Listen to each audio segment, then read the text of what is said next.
Okay, so perhaps first if you could introduce yourself to the audience. My name is Natasha Davydova. I'm CIO of AXA for UK and Ireland. And we've spoken before, so I know a little bit about your story, but today, very interested in understanding how GenAI has impacted your business, but also to what extent you feel you could be bolder, and if that's the case, how you think you could be bolder. What do you need to take that next step? I think AI is a game changer in insurance business, and insurance is about text, video, image, and AI is good with it. Mm-hmm. And we have done already quite a lot from enterprise rollouts of various across various AI use cases. For example, we rolled out Secure GPT to all of our 160,000 employees. We also rolled out AI and Data Academy so that our employees know what they're dealing with, they're aware of any ethical, operational or other considerations or guardrails we need to put in for AI.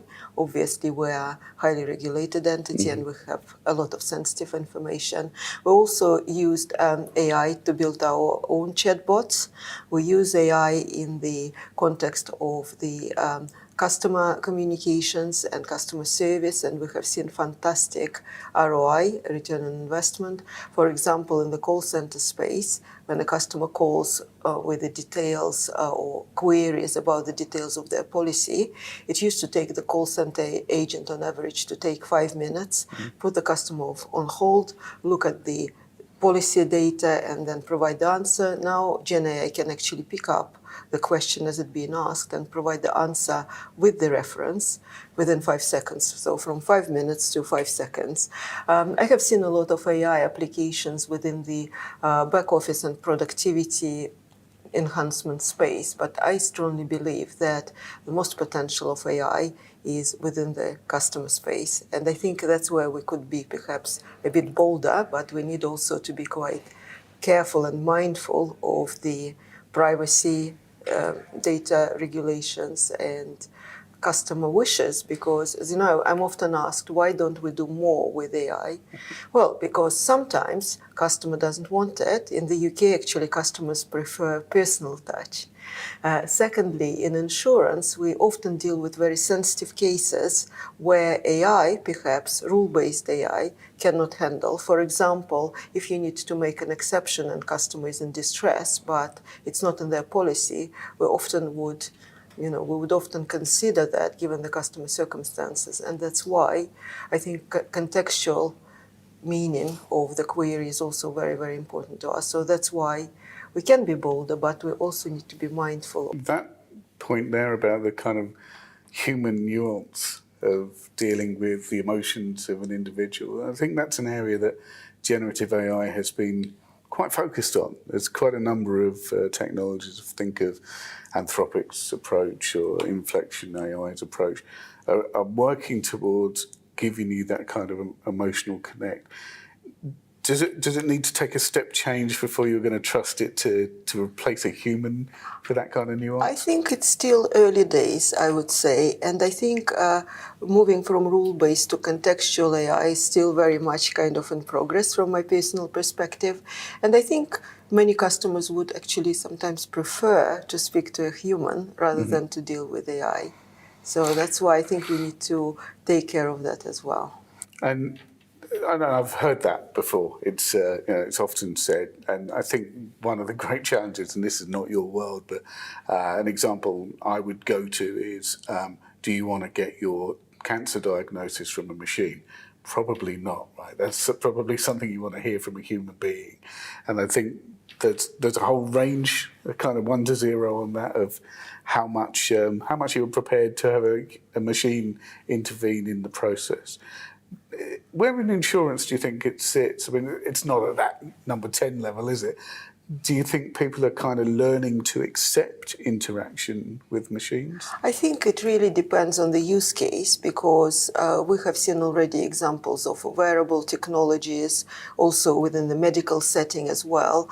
And sometimes I think machines might be helpful and maybe more precise, but often it's with conjunction with a human being. So I'm actually looking at a human being being enabled with AI rather than human Being against replaced. AI or being replaced. So I think it really depends on the use cases. Sometimes if it's a simple case, mundane task, or you have to process huge amount of information like an underwriting, but within a short time, and we use AI in the underwriting process as well, where underwriter has to compare vast amount of information, and we moved from weeks and days, or even maybe multiple weeks and days, to hours and minutes, and that is really helpful. But you still need a professional expert at the end to make the proper judgment call. So I think it's still kind of early days, and in certain cases, well, absolutely, but in some others, well,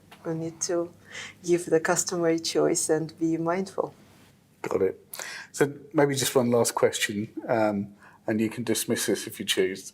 But to what extent are you personally using generative AI in your day-to-day work? I don't want to dismiss that question. I think it's a good question.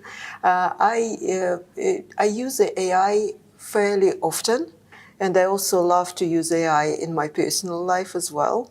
I use Anthropic, I use GPT-4, I use others, and I compare. Some are better than others in particular use cases. And I find it extremely helpful, actually, and it saves a lot of time. But I think still experience, interaction with people, AI probably will not be able to replace that, Sure. right? But I find it extremely, extremely helpful in some use cases in my personal life. I move from things which take me probably 30 minutes to 1 hour to 5 minutes. Yeah. And do you think your personal use of it, what's the chicken and egg here? Were you using it personally before you thought, I could use it in the business? Or was the business demanding it of you, so you started using it personally to learn a bit about it? I think it kind of came all together, Yeah. and I have been using it. I'm quite inquisitive. I love to learn, and I have been using it for quite some time. But actually, if you think of insurance itself, though a lot of people have a view that it's kind of perhaps traditional business, we have been using AI for a very long time, for example, in the fraud detection and other areas like that. So it's not really new. I think it became more easy to use. I think, and we moved from maybe mid-2023, when the boards were interested to learn about AI, we made huge strides now implementing AI enterprise-wise, educating our people how to use it, ethically, how to use it consciously, how to use it properly. Regulation is still to catch up with it, but I'm seeing already regulators trying to create communities, create knowledge, get feedback from the industry as well. So I think it's moving along very well, but I think you still should not forget about the guardrails. So maybe it's not the gates you should put in, but the guardrails, and that's my view. Thank you very much. Thank you. It was a pleasure.